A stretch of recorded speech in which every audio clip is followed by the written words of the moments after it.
Hey, y'all. Welcome to this exciting episode of Black Beat Podcast. Hi, my name is John Washington, and I'm your host for today. And I'm here today with my managing editor, Miss Fawn Aberson. Hey, Fawn, how you doing today? Oh man, I'm good. I'm good. We had quite a morning, so I'm looking forward to this next interview. That's for sure. Yeah, well, who we got in the house with us today, by the way? Well, John, it's our pleasure. He's oldie but a goodie, right? Well, who you ain't talking about, my buddy Raj? Roger Thompson. Yes, he's the vice president for student services and enhancement management at the University of Oregon, but will soon be have his new role as the 31st president of St. Mary's College of California. But wait a minute now, Raj can't have all the good luck. Wasn't he the guy that just came up here and bought Concordia for $400 million? Man, what's the deal going on with this guy, man? I mean he's on the fast track going, where is he going to be our next president? Called the Midas touch or something? I don't Is that know what about you that. got? Hey, Raj, I'm welcome just to the happy to set be today. with both of Yeah, them. welcome to the set today, Raj. We appreciate you stopping in. You know, Hey, Raj, yeah, but you know, we got to have that conversation. We're going to talk about affirmative action. We're going to talk about, is education still the pathway to wealth? We're going to talk about the political climate on college campuses these days. And then let's end up with, the journeys, looking back at your career here with U of O and what you're seeing for the future. So get after it, Jay. well, you know, it's always a pleasure, Raj, to have you in the house, man. But, you know, I also know that, you know, you have a big smile, but you carry a big stick. You know, and hey, don't underestimate Raj, because every time, you know, I get this little wind that comes by every once in a while. Somebody whispers something in my ear. Did you know Raj was about to conquer the world? So anyway, so what's going on down there at U of O, Raj? Well, these yeah, days? John, let's hit the affirmative action piece. But, earlier, was that this year or last year? That Supreme Court. that Oh, they yeah, rolled it back. Right. And Right. Roger, we've been following your career for over a decade, and that was a number one sort of goal of yours at the University of Oregon, and you did some amazing things around there. How's that going to impact recruitment moving forward, not just there, but across the United States? Well, first, let me just say it's really nice to be back with you two. Good to see you, You know, Raj. John, I Thank consider you. you a dear friend, and Hey, same here, Raj. it's Welcome great to the spend house, time man. with you. Yeah, man. I'm Say- gonna miss you, bro. You know, Me too. Because every once in a while, you know, man, I think about the U of O and I think about the history, man. And you know, Raj, man, you've been a hell of a catalyst down there. I mean, Thank you know, you, John. moving that needle over the years, man, and watching. And I remember when we used to have these little luncheons just to try to establish some relationship, trying to get some students down there at U of O. And I'll tell you, man, what we see today, the changes down there under your watch, man, on this recruitment side, Raj, has been phenomenal. Thank you, John. And we appreciate you, man. But so, what's the forecast? What do you think, man, with all this exciting, Well- with these changes? Well, I don't know how exciting they are. They're gonna kind of say, painful to some Doesn't degree, seem but yeah. Yeah, they but don't. you know, pain can be sorrow, or pain can be the next iteration of growth too. Well, that's the thing. And John, you know us. I mean, we have a great team effort at the University of Oregon. And when the Supreme Court came out and ruled against affirmative action in college admissions, I would say it wasn't a surprise. We'd been preparing for it. You could see how things were going to move. You knew where the court was. There was nothing shocking about it. Now, in my 14 years at the University of Oregon, as you both know, I'm really proud of the fact that, you know, before I came, we were 16% diverse if you measure by race and ethnicity, and today 37% Wow. in a state that's not all that diverse, really. And so I'm proud of that. And you know, we've grown African American students, we've grown Latino, Hispanic, we've grown all sorts of student groups, and part of that's because we partner with people like Flossin and the good work that you two do and your whole company does, and trying to get involved in the community, and so all of those things will continue, right? Well, So right the on, Supreme yeah. Court can say, universities shouldn't look at race, and the fact is, you know, our commitment to diversity and inclusion and equity, and building a University of Oregon that is reflective, or even in this case more diverse than the state, is something that, you know, my team and I have taken great pride in. And so that doesn't change. When the Supreme Court ruling came down, we thought, well, okay, there's a new set of guidelines, I guess. Yeah. But it doesn't change the fact that students in the 21st century learn the best when they learn with students that are like them and many students that are not like them. And we still want to build those diverse and inclusive classes. And I'm really proud of the growth that we've had in the 14 years, and none of that should change. You know, and our team is every bit as committed as we've always been to the principles that matter to us. So this has become part of the tapestry, right? Part of the pattern. And, you know, and that's good. I mean, because if it's the culture, once you build the culture, man, you know, they can come down with all the laws they want to, but if it's part of the culture, it's part of the culture, and it moves it forward. You know, so, Raj, what are you seeing down there these days with all this unrest, you know, especially around this Israel, you know, Gaza deal, you know, and did the campus experience any of that stuff down there? We did, and I think our students, by and large, protested peacefully. Right, and it's a challenging situation. Obviously, I mean, the Middle East has been difficult for decades and decades and decades, and the University of Oregon's not going to solve that. We've had many United States presidents that have tried to solve it. Yeah. But the thing that I think we've tried to do is encourage our students to talk with each other, not shout at each other, but let's just talk to each other about what's happening in that part of the country. You know, what happened initially with the October 7th and what happened to the Israelis, awful.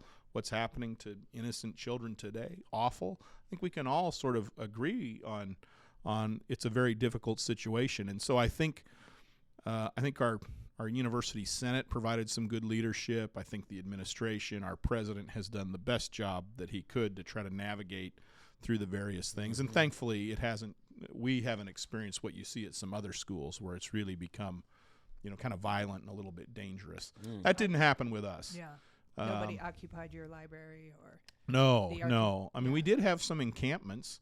Yeah. And that's, you know, university policy. We don't allow camping. Yeah. So we went out and we said to the students, "Hey, you know, you're here for a while, but you gotta move." Yeah. And but I think the thing that we did that was really positive was we just had good dialogue, and you know, that's the same way we've grown enrollment, right? When we talk about these accomplishments of becoming more diverse, I mean, John said it to open. We did used to have those lunches, you know, 13, 14 years ago, where we'd sit around a table, break bread, and say, "Hey, how can we make this better?" Yeah. And I think we kind of did those same things as it related to this issue, but certainly a tough couple months. Yeah, I just wonder because, you know, college is an institution of education, right? So you're taking classes and those kind of things. But life, you know, happens. Life finds its way into these campuses. And I just, you know, more and more as these young people get older, I mean, I think every generation before says, "Oh, it wasn't like that when I was a kid," right? But they have so much with the digital age and the media. Right. What kind of toolkit is the university even responsible for making sure that they get through these issues with some kind of education? Right. Is that your role or? Well, I think it is. I mean, I think, you know, universities have always been places where open dialogue could happen.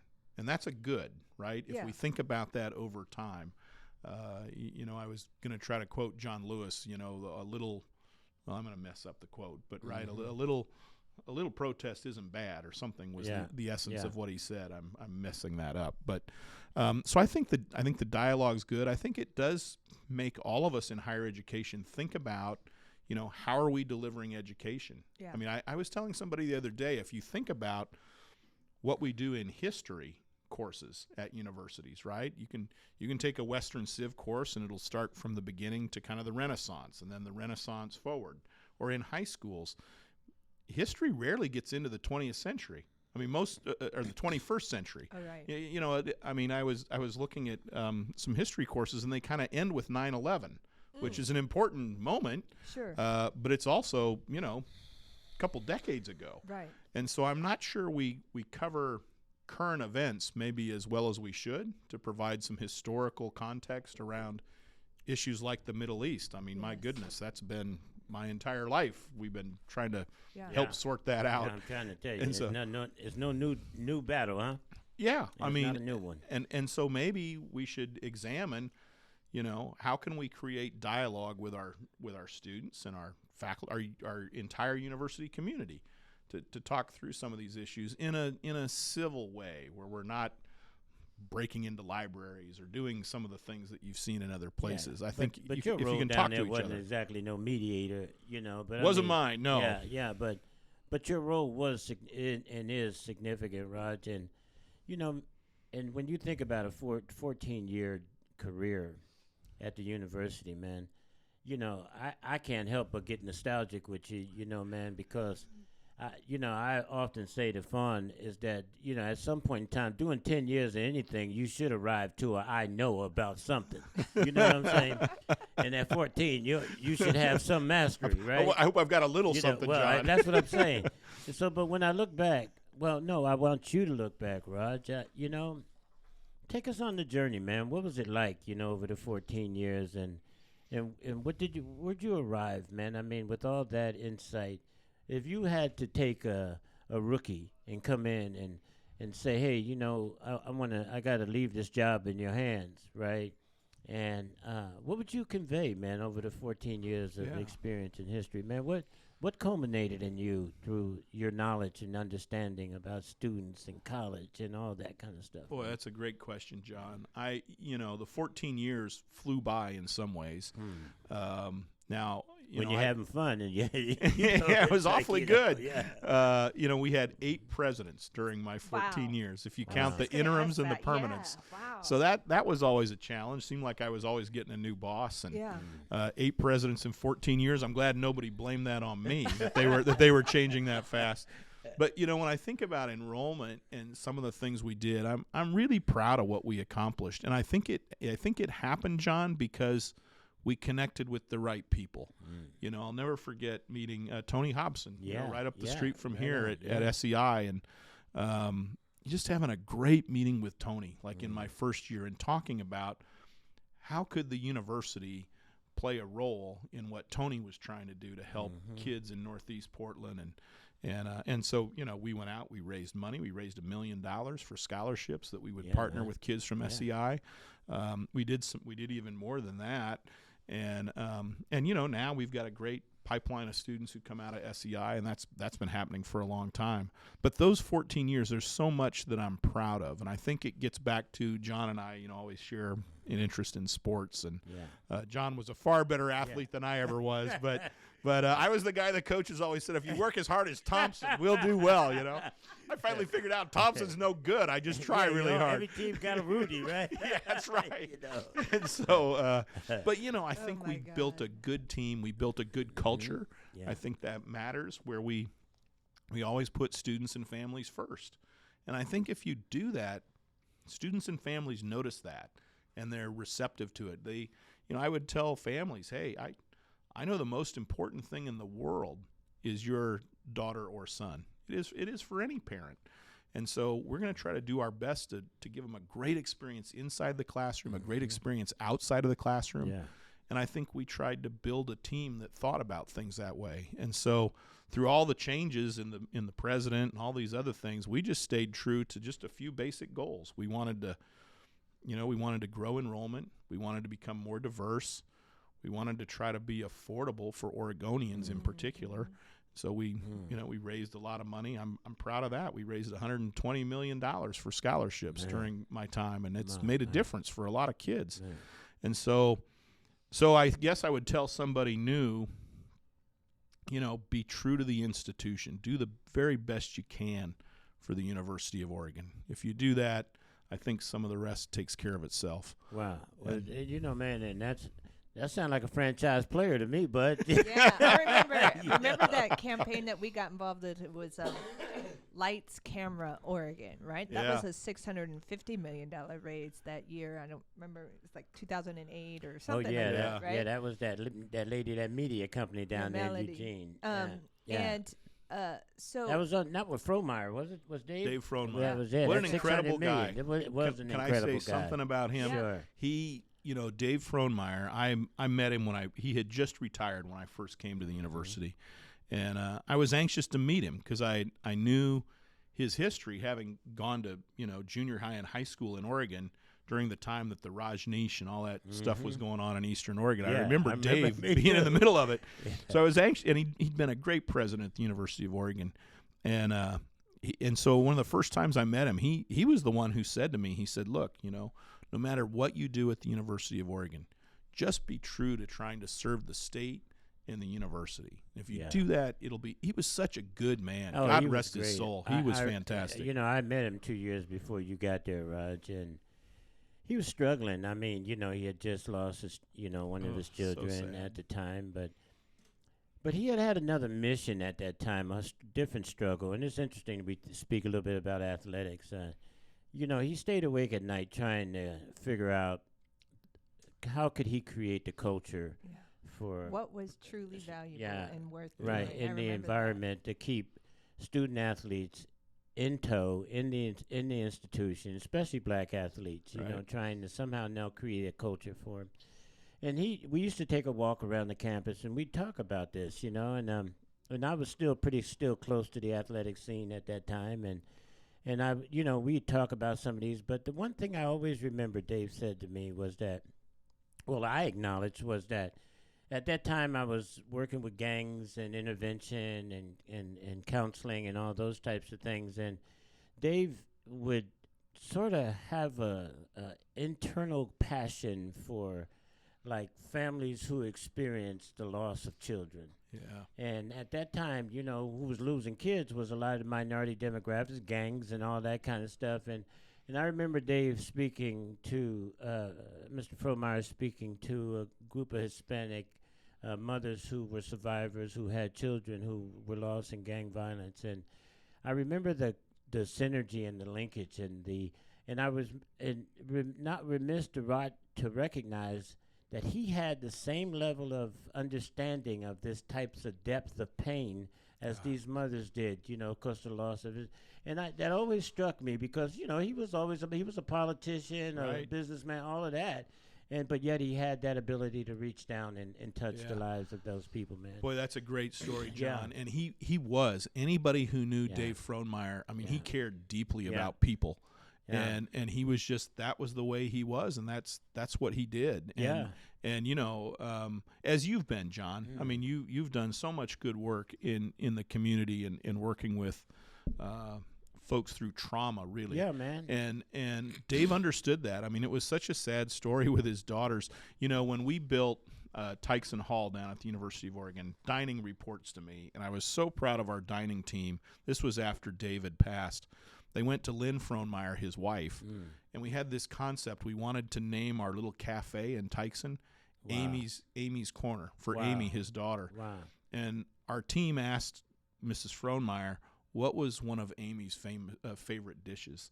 And she loved these pumpkin cinnamon muffins. Wow. And, John, we make them year-round. Wow. And we serve them in that. It's just a small way to say to Dave, thanks for everything. Yeah, he made a big impact on that campus in terms of like when you said climate and culture, right? His demeanor was like you would never have known that he had gone through so much trauma because it was just he had somehow arrived to a next level of spiritual understanding. I think. So. I you just took it out of my mouth. Spiritual understanding. Anybody that could survive that type of pain, and when you think about trauma, but Raj, what an interesting segue. But so.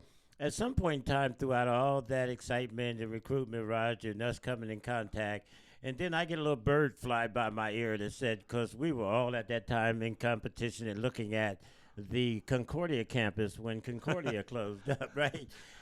And we were all, in that battle trying to figure out how to get all that opportunity over there, all the real estate and all that. And then all of a sudden, a little bird come by and say to me, did you know that the University of Oregon, Roger Thompson. No. University of Oregon, John. But I'll tell you. Well, I know your pocket's ain't big as Bomber, but, But when I got the message, when I got the news, Raj, and it's interesting how this conversation Roger gave us the news. And Roger gave us the news, right. We got a little bird. Right. It was a big duck. It was a duck that came flying by. But I have to tell you, what Connie and Steve Ballmer did, to make that happen was fantastic. And I just have to share it. driving up here today to come for the interview, I drove up MLK for a couple miles, and I got to that. I don't know what corner it's on, but I saw the sign that said University of Oregon with an arrow, and it really made me proud. Yeah. Wow. You know, as I was driving up MLK to your studios, and I was like, there it is. You know, it happened. It really is coming together. Yeah. And I still think we have a tremendous responsibility. I have to say this. Our university, I love the University of Oregon. You know, once a duck, always a duck. I have great pride in the University of Oregon. And I hope as we go forward, we partner in the kinds of ways that we need to make a difference in our community. Where the campus is, because that, John, I know is something you're passionate about. I tell people all the time, and I don't want to get too personal, but the three of us had a really great lunch in downtown Portland. And John, I tell people all the time, you gave me a PhD in history about Northeast Portland and African American communities and trauma. That was one of the best lunches I've had in my life, really. And so I hope that we embrace and we begin to partner in ways that can make a difference in this area, because I think that's one of the responsibilities the University of Oregon should take as being new to the community with that campus.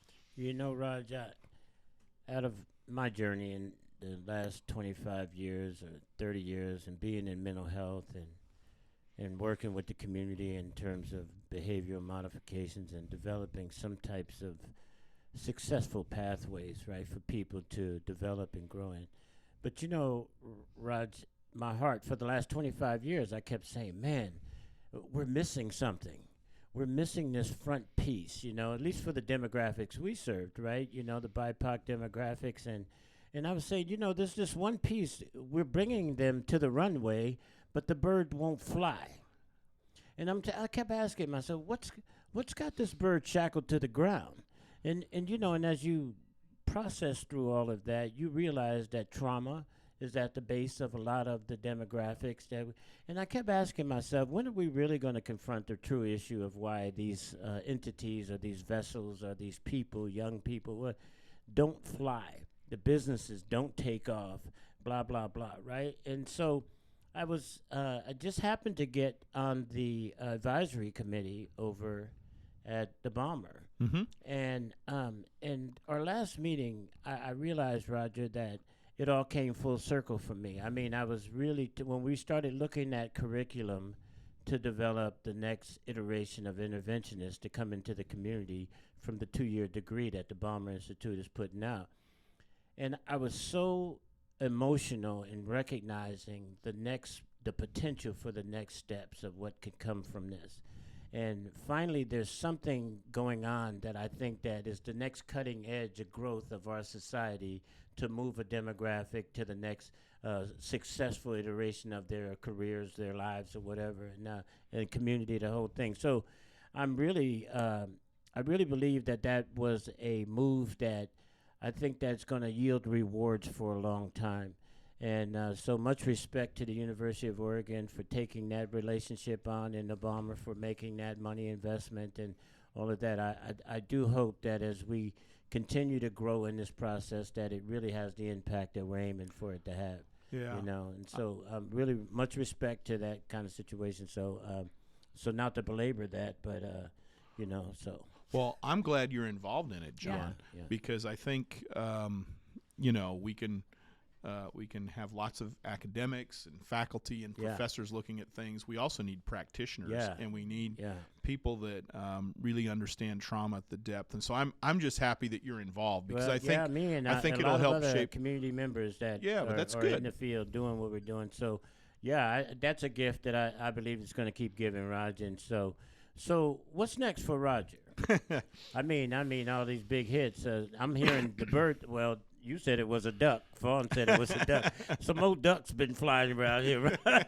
You know, another duck tell us that you've come to your conclusion at the University of Oregon. Talk I have a little bit about that. Yeah, thanks, John. It's been 14 wonderful years, and so many people have made those years great for me. My heart is full, and but you know, sometimes when you least expect it, something really good can come along. And for me, that was St. Mary's College. It's an incredible place. It's a wonderful community. I was terrible, John, when the search firm first called me. they said, we think you'd be perfect for this. I laughed. I said, oh, come on, I'm not perfect for that.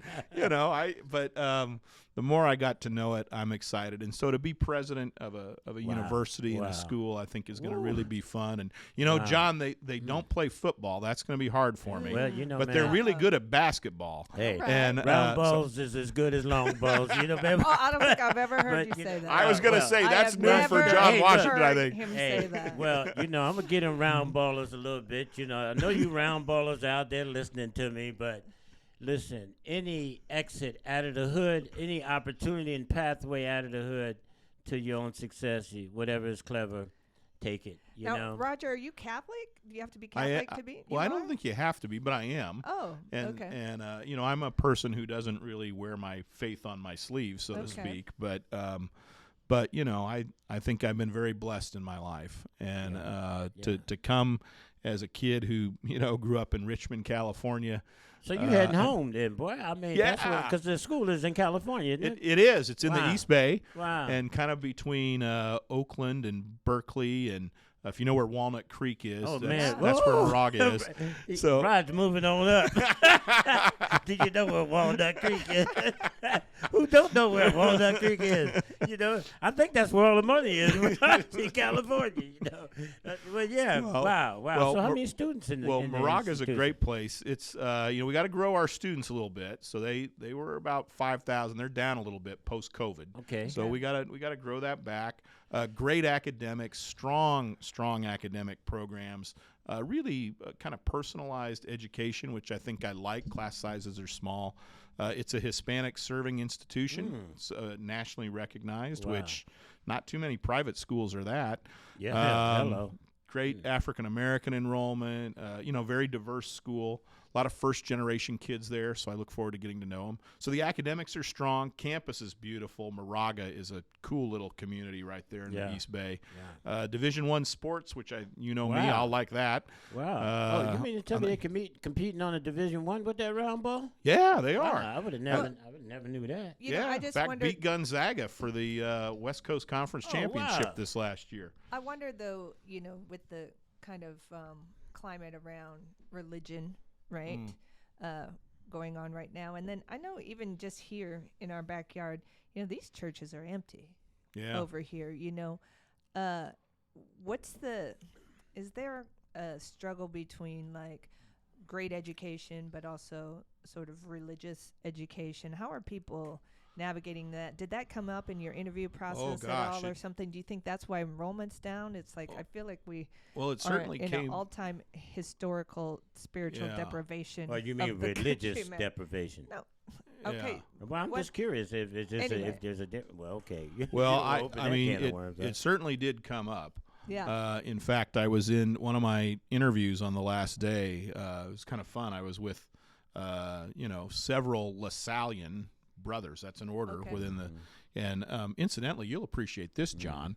So one of the LaSallian brothers, I'm sitting talking to him. I'd done my research before I came in. Guy by the name of Chris Brady. This is going to come together in a second. He has a brother, Tom Brady Sr. You might have heard of Tom Brady Sr.'s son, Tom Brady, with a whole bunch of Super Bowls. Who is that? Didn't he get a roast just recently? Yes. That his kids didn't feel really good about. So wait. So this is Tom Brady's uncle. Uncle. Yeah. Wow. So, now I'm a 49er fan and a Raider fan. Yeah. So I admire what Tom Brady did. Dad. You're going to have some fun with him next year because, that running back they got. Anyway. Yeah, so you're having the conversation. So I'm having the conversation, and, the LaSallian brothers say to me, well, what do you think a LaSallian education means? What do you think this is about? And I said to them, well, gosh, you're a bunch of guys that have dedicated your life to this. I've read a book and some articles, and but the one thing I learned through that process was this group and what St. Mary's is all about resonated with me. I think it's why I'm going, because they're committed to first generation. They started committed to what we would sort of call the others, the poor, the students that couldn't get access to education. The students that in Europe were maybe left behind because they weren't from a middle to higher income family.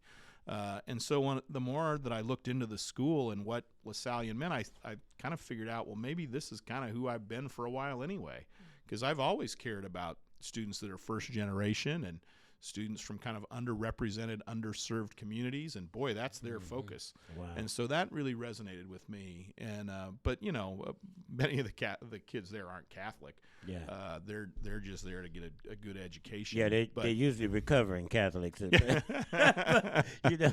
But Rod, so tell me, man, I mean, when you're thinking about education these days and the culture and the atmosphere, is education still that pathway, man, to success in your mind? I mean, is the institutions really the place for our next generation of people to go to? I mean, do you see any real change? The economy, because I we're agree. looking at economy, we're looking at all kinds of, So the prevailing wage, the jobs market, the workforce, So- is education still the way to wealth? Yeah, and I mean, it's a really good question. I'm glad you asked it, because what we read, what we see, is that the public is more skeptical about higher education than they've ever been. Yeah. But I will tell you, and I've got the data from the University of Oregon, it's still the best investment someone can make in themselves. It really is. From a social mobility, from an economic security, in so many ways. And so when you look at the University of Oregon, our average debt at graduation, is about $25,000. Okay, it's not a small amount. National average is over $30,000, so I'm proud that we've kept it down. But when we look at average earnings over the course of a University of Oregon alum's lifetime, $1.3 million. Wow. Now, if I said to someone, over their lifetime, you give me $25,000 in loan, and I'm going to give you back $1.3 million. Well, if the student's a business major, they're going to say, "Can I give you $50,000 and get 2.6 back?" So, right? But I mean, that's a great return on investment, right? Okay. Just from an economic standpoint, and that doesn't count students that go on for masters or doctoral degree. Then that earning power actually goes up even higher. So when I look at it, and this is what our team and I talk to families about all the time.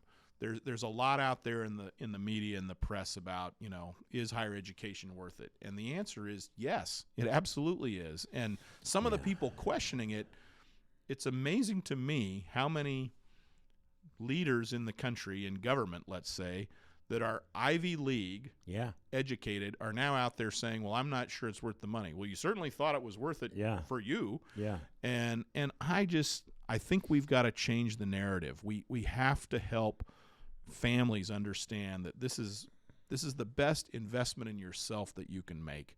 You buy a new car and you drive it off the lot, it depreciates. Yeah. Your value only appreciates as you move on from your degree. And that doesn't count all the other things that are important. Right. I think it's important we have an informed society. Yeah, man. And people that can think logically and reason and live ethically. Those are all important things that I think you also get in higher education. So beyond just the economics, I think there's so many other benefits. But if we just want to talk turkey and bringing home the cabbage, higher education is a pretty good way to go. But, Raj, let's talk ethics, man. I mean,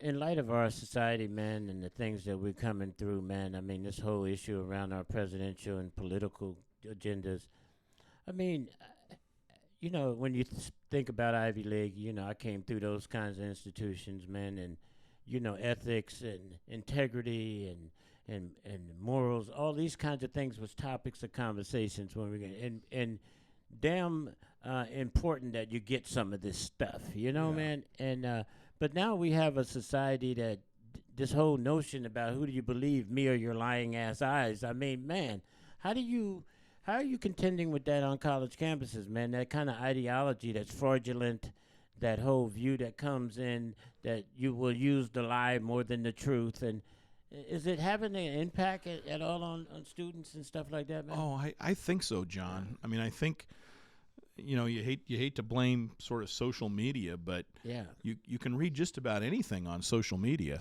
right? I'm trying to tell you. And who knows what's accurate. So I think that there's still there's still a place in higher education for us to talk about those things that you just mentioned. And I think we need to do that. I think we owe it to our young people, right, to talk about those things. And, I tell my team, because I believe it, every day, if I can't get up every day and look myself in the mirror, something is wrong. Yeah, man. And we need to get back to integrity and ethic. Those things matter. They should matter. And I don't know where we drifted on that. But I don't know. Every person. I mean, I look at you, John. Flossing is you. Everything about this organization relates to you, John. And the successful people that I know in my life, they've all got some internal integrity and ethics and substance. That's the right word. Grit, substance. Something that you can't take from me. That's right. It determines and dictates my engagement with somebody else. Exactly. And I think about today's students, particularly the group graduating this year. I mean, boy, they went through it. Right, this is the COVID class. They didn't get a high school graduation. Oh boy, this is like a gift right here. Because my daughter came through that. Yes, she was at high school where they didn't get a graduation, and then we were almost plagued with the campuses being interrupted because all the campuses were closing down because of this issue about Israel and all that. Right. And so, boy, go for it. And so I think back to this class that's just graduating college now, your daughter, John. High school graduations canceled. A lot of them didn't get proms. My daughter. Painful, right? That was really painful for them. Even their freshman year in college, they also didn't get all that. That's what I was just going to say. And, I was thinking about this group of graduating seniors at the University of Oregon. You know how they started at the University of Oregon? They were in Matt Knight Arena getting a COVID test. Oh, wow. And if they were positive, they were going off to what we were calling our isolation hall until they were clear. And if they tested negative, well, then they could move in like any other student. But I mean, it's surreal if you think back on it now. Yeah, and I remember painful, man. Yeah, being out there in front of Matt Knight Arena and talking to these parents that unfortunately their student had tested positive, and so that we were going to have to do all this whole isolation thing. I mean, it was really hard. Man. And that freshman year, and I'm so proud of our students at the University of Oregon, because that year, what would be their freshman year, there were so many schools that were having to shut down, send kids home, all these things.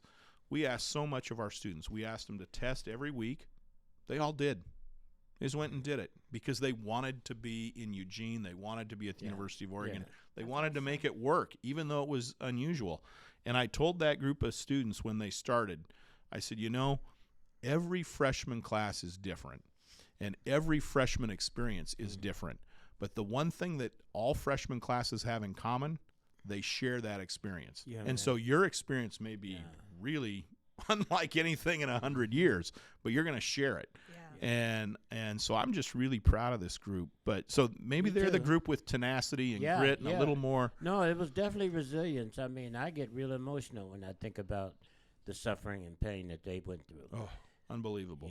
And my daughter, she came through it, and it was just so amazing how resilient they were when they walked and they took that paper.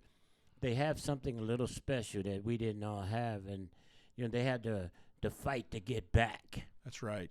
And that was special in them. And so I think that's what makes them special, because they fought for what they wanted, and they got that, and they hold it with such pride and such dignity. And I think that when I asked you that question about is education a pathway, if they don't make the money, that's one thing. But as long as they can hold their head up and express their inner dignity, man. That's right. And stand up for the things that they believe and articulate the values that they have. Hey, Raj, education was worth every dime of it. And so I'm really proud of them. Bravo, John. I'm proud. I mean, just hearing you talk about your daughter, I'm proud for her. I don't even know her. I mean, that's fantastic. But Raj, on the backside of that, man, I'm proud of you too. And I think that you ain't getting enough of the respect, man, to understand that, man, that it takes guys like you to get in that trench with all those young people, man, because I don't know how you do it.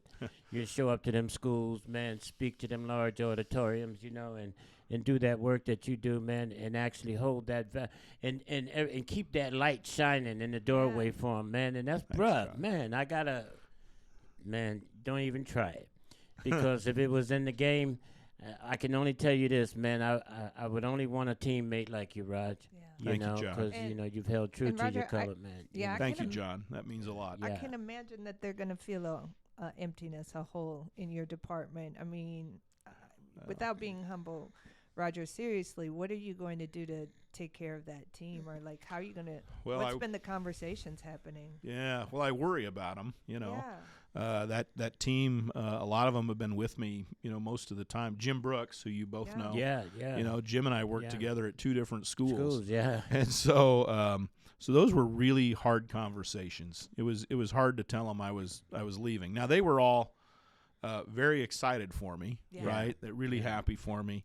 And one of my colleagues kind of summed it up well. He says, I'm thrilled for you, but man, this stinks for us. Yeah. And but we have a great team. We've done so much good work together, and I know they'll continue that. And I hope that they're all so talented. I mean, I think about the group that I work with, and I'm really proud of them. I said to them, I would not have this opportunity without the team that we have. Yeah, man. I mean, they've done such amazing work, and I just try to coach them up a little bit, and give them some of the tools they need, and but so it's going to be hard. I leave next month. I start down there July 22nd.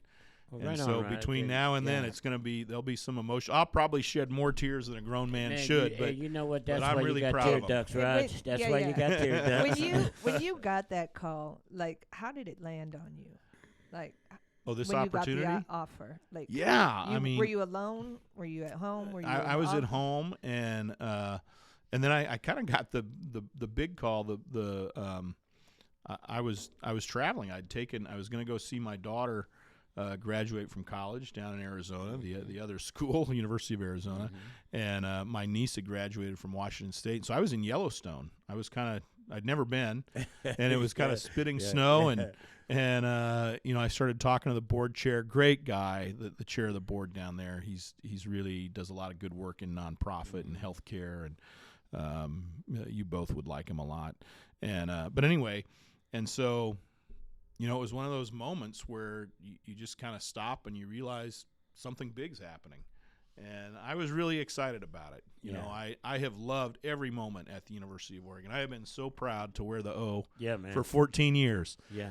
And so this opportunity just, all of a sudden, I just turned and I said, my gosh, this is going to happen. And it was really exciting. Life and change. And people have said to me, oh, it's such a great capstone. You've worked so hard. And, I tell students all the time, and I don't know if this resonates with you, John and Fawn, but, I never really planned my career. I just tried to be the best I could at what I was doing. And opportunities kind of found me in some ways, and but I was just tried to be the best I could. And so I'm really excited about it. I think it's going to be a lot of fun. There's challenges, of course, but I'm excited to build a new team and work together and see what we can do for the Gales, right? Hey, man, Raj, I know that wherever you go, you're going to bring the grace, my brother. Sure. You're going to bring that grace. Yeah. Thank you, John. So I just wondered, are you going to write a love letter to the U of O, a goodbye letter? What would it sound like? Well, Dear U of O. Yeah, how about that? I'm just so thankful for the opportunity that I had. Yeah. I mean, I was a West Coast guy sitting at Indiana University in Bloomington, and they reached out to see if I'd be interested, and from that time on, it's been a dream. Man. I told people when I came, I grew up in Richmond, California, and the suburbs of Portland, Oregon for high school and middle school, and so to come to the University of Oregon, that was a dream come true for me, and that's what it's been for 14 years. There have been challenges and tough times, but the good so outweighs anything that was challenging that I think my love letter would be, I hope I left the place better than I found it. Yeah, man. And I've enjoyed every moment, and I've been very proud to be a Duck. Yeah. With that, Raj, I tell you, you got any Man, yeah. Look, you open the door for us, you know, and you get down there to Cali and you and you need your Warriors, bro. You give us a holler. You hear? Thank you, John. You know, 'cause I know all new soil needs to be toiled, and you know, man, you're a workhorse. So, yeah. What was the little boy that every team got? Rudy. You you gonna be their you gonna be their Rudy, right? You know, hey, look here. You may not be the biggest and the baddest, Rod, but I'm gonna tell you, you got a work ethic that most of them can't stand up against, man. Thank you, John. So keep doing what you're doing, my brother. Now, look, on our way out of here, you got anything you want to share with our listeners, man? That you know that we might have missed. Oh gosh. Well, let me just on your say, heart, dear and tread. You know, what a pleasure it's been. I consider you both good friends. And so thank you. And it's always fun to come to Flossin, and hopefully I'll get to do it again sometime. But but to the people out there, anytime, my bro. Thank you. To the people listening, you know, I listen to your podcast even when I'm not on, John. I want you to know that. There's always good information. Yeah. And, you know, I think, you know, I've always tried to focus on that old quote, right? If you believe you can, you're halfway there. Hey, and I think sometimes we need a lot more hope. Yeah, man. So yeah, keep the hope. But, you know, the universe only chooses that product, Rods, that can yield the result. It has got to be tested, tried, and true, my brother. And after 14 years of anything, as I said last time, you will arrive to an I know. You know something. And after 14 years, it's time to move on, my brother. Thank you, John. Yeah, man. Much respect to you, Roger, man. And, again, much love to you. And Fawn, you got any parting? Got y'all all teared up and everything, you know, but that's okay. It is. And I do appreciate Roger coming on the set to share this with us, you know, because this is a turn of a time. Yeah. I do appreciate that. Yeah, Roger did open the door for the growth of our organization and the growth of the minds of millions of kids. Yeah, we're going to miss him. You do We're going to miss you, bro. You know, likewise. So. But anyway, hey, y'all scroll down a little bit, hit that button, subscribe. You know, my name is John Washington. I'm your host, Flossin Media, you know, Black Beat Podcast. Hey, y'all, this was exciting a day, but we out of here. Y'all take care now. You hear? We appreciate you. Thank you.